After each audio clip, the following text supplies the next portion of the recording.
Wow, well, welcome to the initial installment of our Village podcast. We're calling it Let's Talk About It, presented by Village Seattle, with your hosts here tonight, myself, Andre Stone, and my co-host, turning it over, Jason Sears. Thank you. Yes, I can't believe we're finally here at the first podcast. We've been doing Village for over a year now. It's been a lot of conversations, and I think that's what inspired doing a podcast, because we've had some very important and deep conversations at Village. Definitely, yeah, and I think it really kind of spawned out of that, and realizing that we were just having these magnificent conversations and really just wanting to share those with people. It felt so selfish to be holding those conversations to ourselves, especially with the collective knowledge that we were bringing together. Couldn't agree more, Jason. And I think that's really what we're excited about, is being able to bring those collective experiences and those collective views into something that we can share with people who may not know about the Village just yet. I'm really excited to have just met Josh Gonzalez, who joined us just today as the first Village gathering. Got connected through Kate, one of our awesome Village members, who also is joining us for this podcast. So, Josh, will you tell us just a little bit about yourself personally, and then we'll meet Kate, and then we'll get into the topic here. I am right now. I'm a hog farmer in Maple Valley, but I do a lot of other things. My main goal is to recover from some of the trauma that I've experienced in my life and live in the now, which helps out a lot.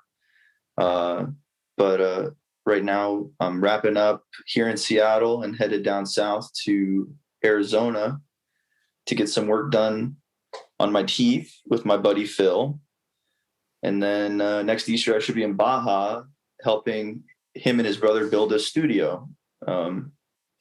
Phil and I have been struggling with mental illness our whole lives, and him more addiction, and me more PTSD and bipolar illness. So we're both kind of recovering together on the road. Thank you so much, Josh, for being here. We're excited to dive in. This is definitely a topic that we're looking to kind of learn more about from everyone's perspectives, which brings us to our second guest. And so I have the pleasure of introducing another one of our Village members, our very own Kate Thompson. Kate, would you mind sharing with the listeners a little bit about yourself? What brings you here today and what brings you to the Village? Thank you, Andre. My background is being a registered nurse and an expressive arts practitioner and a performer and a healer, being a part of healing circles, and also doing holistic practices and all things arts and participatory arts. So, and I want to hit part of what my goal in life right now is to hit the ground running and being refired at 73 instead of retired, and apply some of these arts and some of this purpose making and meaning making and making your mark and raising voices and into participatory actions that have to do with well-being and mental health, which when we say mental health in this country, at least, we usually mean mental illness versus mental health. Thank you so much, Kate, and such a fantastic perspective that we're so excited to dive into here today. So we do have 3 topics on deck that will be giving us our shape to the conversation that we're going to be having. Jason, what do we have on deck for kind of those 3 overarching questions that we're going to be asking both of our guests here today? So we're going to start by hearing a little bit about mental health history for our guests. Later on in the program, we're going to talk about building a support system and what supports look like. And then at the end, we'll talk about maintaining stability and recommendations. So we'll start off with, tell us a little bit about your mental health history and where it all started for you. Josh, you have, you mentioned PTSD. Can you tell us a little bit more about what it was like for you in your mental health challenge? Right. So as a child, I was diagnosed ADHD, oppositional defiant disorder. And then I went into the military, and just being in that environment developed complex post-traumatic stress disorder.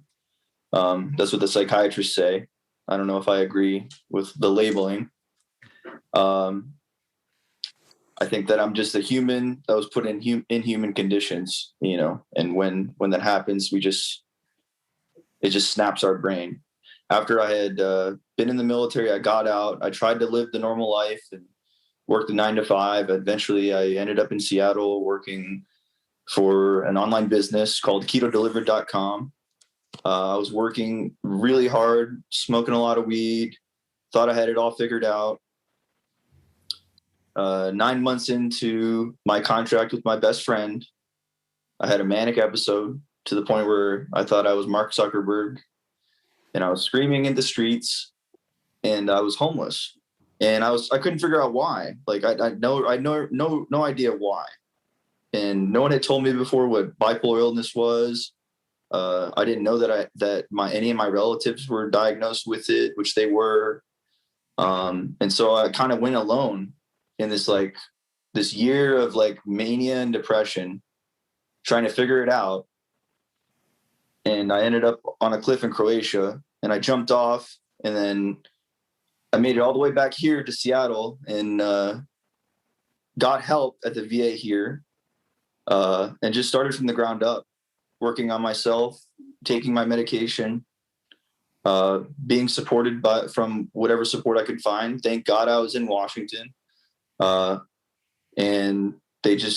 I'm in Cougar Mountain in Bellevue, and my best friend and I are going to be going to go help his brother build a house in Baja. And we're going to be talking about doing films on mental health and doing beautiful things in recovering, because we're constantly recovering. Let's back up to where you mentioned having a manic episode. Yeah. And prior to that, things had been going pretty well for you. Can you bring us to that moment and tell us what? Oh, yeah. So I was working for an online business called ketodelivered.com. And I was basically, my friend was writing the checks, and I was handling all the customers and everything. You know what I mean? And I was just running my RPMs up way too high, sleeping like maybe 2 to 4 hours a night sometimes, because I was doing the social media for it. I was answering all the emails for the customers. There was 1,200 customers, and just doing things that they were conducive for mental health for like someone that wants that is built for that. You know what I mean? But I wasn't. I've heard people say they can go with 4 hours of sleep a night, but I've never believed that. Don't believe it. Yeah. Anyone that says they're doing that, they're headed for like a wall. It was because I just thought that I could just build this empire, and that was part of the illness, was that, okay, I'm building this empire. I'm the next. But I just took the delusion a step further. Yeah. And I just forced myself to like pretend that I was like some CEO of this company. And so I was putting my own brain under this pressure, this like just an intense delusion, So you're working really hard to maintain this whole kind of construction of this business. You're working crazy hours. Yeah. You want it to succeed. You're really. So yeah. What was the change? When I was homeless, like when because I was inviting, I was having parties in the apartment. Just my personality was too big for the building and too big for my best friend of my high school friend, that I'd set out to like help him with his business, but he was just, no, he was done. And then I was homeless. And so then I was homeless and highly manic in Seattle. I went from like living in that apartment and having what I thought was everything to nothing. And then I ended up living in a ravine with this guy named Johnny Scumfuck. And I thought that was awesome, because I was like, this is the total exact opposite of what I was just doing. Capitalism. You know what I mean? This guy, he's like probably a murderer. You know what I mean? Like, is actively doing meth, has accepted me into this tent camp. So I'm going to live there. And I thought that was great, So your brain's just making everything right the whole time. Yeah, like everything's awesome. Everything's still going well. You're homeless. Yeah. Well, that's because that's what I'm trying to do is trying to find the wholeness, the purpose. Mm-hmm. once you lose that, you just keep spinning. Thank you for sharing. Yeah. I've come a long way. Yeah. Yeah. So we've definitely got more to talk about and that journey. But so I'm just wondering, Kate, if the experiences Josh shared, if you have, how do you relate to that, and tell us about your journey and how mental illness / mental health, and maybe you could help define that difference for us, and then tell us a little bit about your journey.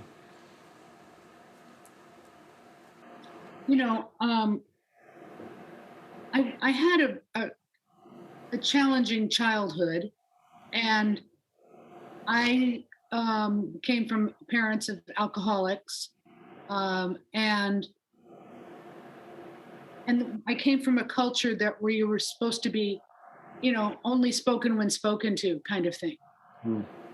And so I think a lot was suppressed, and I was truthfully, I'm a bright light, and I didn't know how suppressed I really was.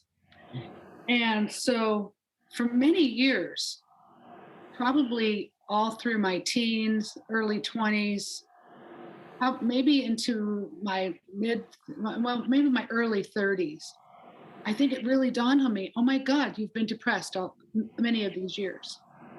And I wasn't aware of it. And I worked I worked in intensive care psychiatry. In my nursing career, I really learned to want to bear witness to the stories that are being told, because I knew how much my story felt like I needed to be told, and how I needed to learn to give voice.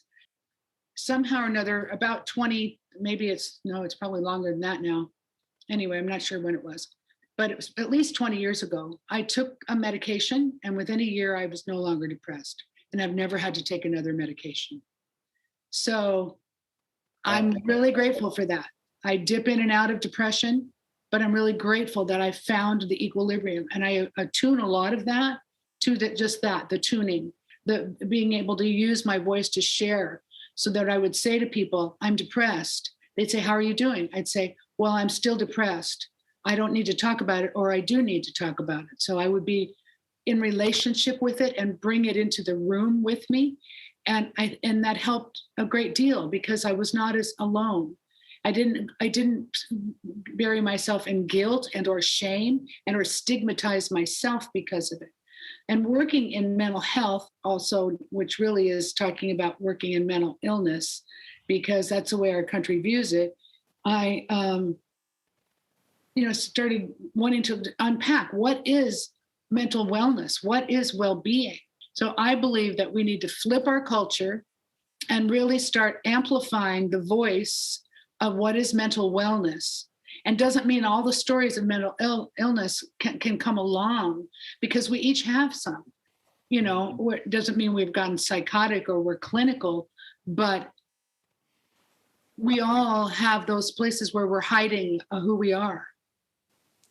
I wonder if your experience working at the hospital and working with a lot of different people with mental health, if you could speak to the experience that people have, and how much of it is unique and it's truly like different for every individual, and how much of it is a human experience that is similar to something that we all in different ways are touching on. I think, when Josh was describing, when you were describing, Josh, your symptoms that you had, those are very clinical, bullet points that are symptoms of bipolar illness. Mm-hmm. And so you would see that, you would see many of those things show evidence. You would see things that about the aged time in which people do have their first manic episode. 25. There you go. And so you would learn about that. And but I think a lot of that coincides with like ages that other people in your life are achieving things too. So it's not only the pressure of I've gotten here and I haven't achieved. It's look at everyone else achieving around me. It's that societal pressure. And basically either you make it or you break, which I did. And I'm lucky I had like even half the support I had. Like, I feel like I didn't really have support. That's how I feel through it. Well, thank you both so much for diving into kind of your experiences in your mental health history. And I think, Josh, you were just kind of mentioning it there. So we'd love to kind of transition and explore that idea of a support system. And that sounds like it was partially a personal journey Yeah. in those dark times and in those spaces where you really didn't feel like you had anyone, coming into spaces and hopefully now where you do feel like you have a support system. Would you mind kind of walking us through kind of that transition? Well, Yeah. I thought that I didn't need anyone. So like my main thing was like, fuck everyone. I mean, fuck my mom. I even texted her. She saved the text. She has the text screenshotted, whatever, of my mania, telling her, I don't need any of you, go away, you know? So a lot of the times, like, penetrating that is like really hard. That it definitely, it's got to be like the community noticing or their family member noticing and knowing what it is. So I just think it's that, just knowing that someone else sees you suffering and knows you're suffering and cares, and you can feel the care. That's important. Wow. Well, thank you for sharing, Josh. I think Sorry. you really kind of, no, it's fantastic. I really appreciate you sharing and really getting vulnerable. Well, I've never really shared this before either. I've never shared any of this before. So well, thank you so much for sharing that with us. We're honored that you're Yeah. sharing your story for the first time here with us, and we're so excited that you're pursuing this path of sharing it with others as well. I think one of the phrases that you used there was bringing it to light, and I think that was something that Kate was touching on, is how these things are suppressed and we don't talk about it. It's only when you make that known that people can observe and help and provide that care. Kate, I know you were mentioning kind of those facts about kind of the culture and how we really don't talk about it, and that's really kind of the stigma that pushes us forward to be able to find help. Would you mind kind of elaborating that on, and did anything that Josh was saying kind of resonate with that? So much, I think, dependent on so many people, if they did have support that was able to support them. Because some people had families, but their families didn't know how to do it. Or they had a cultural difference that they didn't believe in mental health. And so we would try to funnel people through a system. And that system, but you would also see people who already had really good built-in systems. And the people that kept coming back a lot of times were people that didn't have those systems, that didn't find the systems and find a way. And that's when people have really severely chronic mental illness. Unfortunately, a lot of my advice was always funnel this person back into the system as soon as you can, because at least they could get a leg up on getting some medication and get better. And I think we can avoid so much of that. The more we speak about our mental health and our mental illness, and we acknowledge the stories that are going on around us and actually encourage people to tell their stories and to help them find others. Like I said, I know several musicians that, even their whole band is dedicated to supporting mental health. And I do think that so much of that support really is what you're doing, is you're reaching out for that support, but it's the support that you help the individual provide to start building their own container for what is support.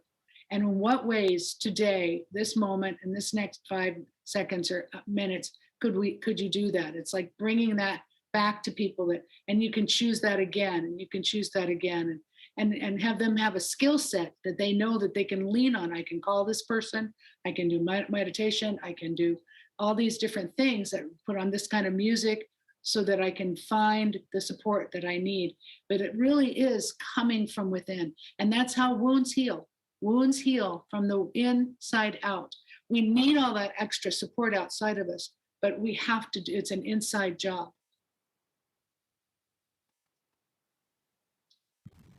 Definitely. I like that relationship that you're talking about with the inside and the outside, and having to utilize both. But I think something that you both mentioned are finding those support systems outside that are really resonating with you. Josh and Kate, what are some of those support systems that you found that really resonated with you, and how did you find your way from maybe some of these more established support systems that might be state-based or more nationally based, to ones that you really felt you found on your own and that really helped you continue with mental health? I needed a support system that believed in me and provided me with purpose. Like when someone sees that you've got something and you've got something to offer and they're not expecting something from you, it's huge. That the healing that can be done within that space of just pure trust. I'm going to give credit to the VA psychiatry program here for putting up with me for these years too. They've had a lot on their hands, but outside of like anything somebody would traditionally get, it would just be finding a person that cares about where you're going and not where you've been, and just let's go together. That's been like the biggest thing for me. Do you see it as a gift in some ways? Do you find that you've been gifted by going through this process in any way? It is not a gift by any means, because I know what I have to do, and it's a hard road, you know. My life is a gift. I'm glad I'm alive, and I'm glad I've made it through everything. But I think that what I've achieved is within everyone, you know. Like you don't have to go through what I've been through, you know. I don't think that's the truth at all. I think that we're all like built like this, and the purest idea is just that love and compassion. Just carry that around with you. We've got folks listening right now that have probably been through similar challenges in their lives. So let's try and distill a little bit what you've learned during your life through these experiences, and try and share something to our listeners. So the question is, how do we maintain stability? What's going to help me in my stability is definitely a back to nature approach to humanity. And that's going to start with a routine of me fishing, smiling, enjoying the sun for as long as I can and as long as I can live, and not really having any kind of expectations of myself, and not trying to live in the future or the past. You know what I mean? It's interesting that that's such a stark contrast to where you started, and being focused on a goal, and having, you know, seeing yourself as kind of, you know, building a business, and so the solution is stepping back from that and being in nature, in the real environment. Yes. Yeah. Well, no, that's what I figured out. And I'll be at home, and I just know that, like, all the stress and stuff, I know it gets to me, and eventually it creeps up and it bites me in the ass. And until I can manage that, I need to go back to nature and just have a routine out in nature that I can pull off. The more work you do into your mental health, the better you'll feel everywhere else, is how I feel. So Kate, to you, how do we maintain stability? How do you maintain stability, and what do you recommend? Doing our best to being in the moment, being wholehearted and curious about our next, you know, wherever we're at, and about others. And I think anything we can do to go places where people can be authentic, and also giving back. And I think that giving back right now, that's the passion that you've heard me speak about, you know, because I also think doing the creative process, anytime I'm in my creative process, which is basically diving deep and then surfacing with the treasure. And then at some point, if not immediately, it's to share.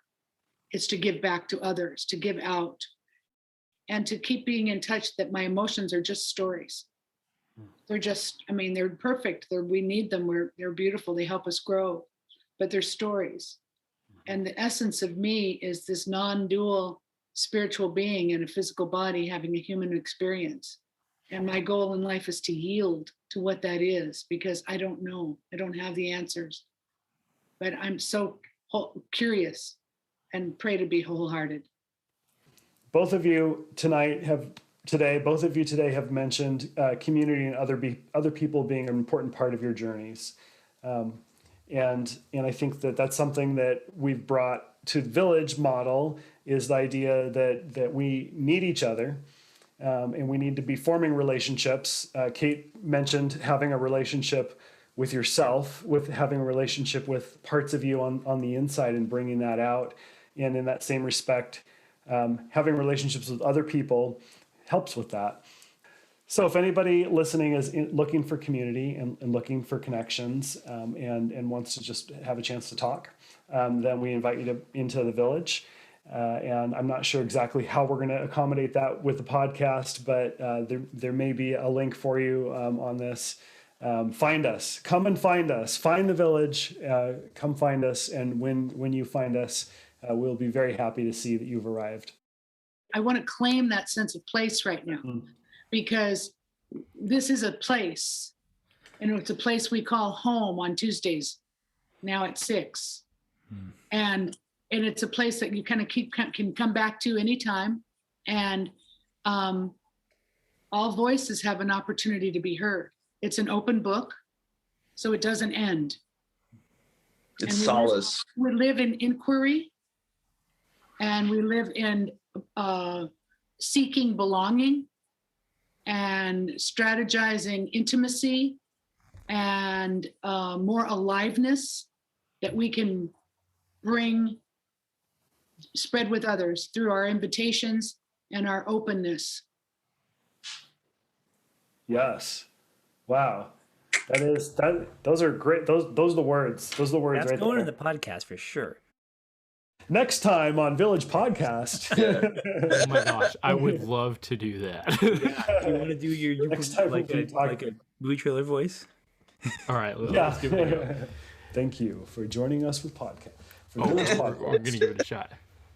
This was the Village Podcast. Coming up next, we've got episode 2, inspired by the question. How much weed can you smoke on 420? Oh my gosh, you guys are absolute rock stars.